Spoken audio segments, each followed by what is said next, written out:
এই 2026 সালের জেনারেশনটা আসলে হাসে বেশি কিন্তু সুখ কম। স্টোরিতে স্মাইল দেয় কিন্তু রাতে বালিশ ভিজায়।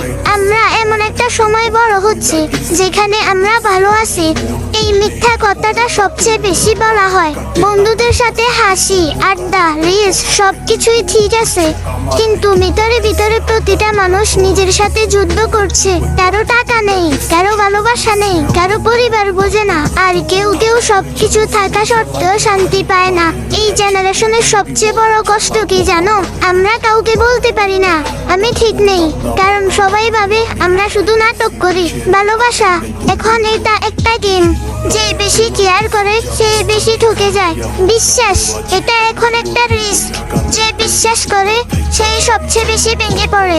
আর জীবন এটা এখন একটা দূর, যেখানে সবাই দৌড়াচ্ছে কিন্তু কেউ জানে না গন্তব্যটা কোথায়। তাই যদি তুমি এই ভিডিও দেখো আর মনে হয় এই কথাগুলো আমার জীবনের, তাহলে এক কাজ করো, আমাকে ফলো দাও, কারণ আমি তোমার সেই গল্পগুলো বলবো যেগুলো তুমি কাউকে বলতে পারো না।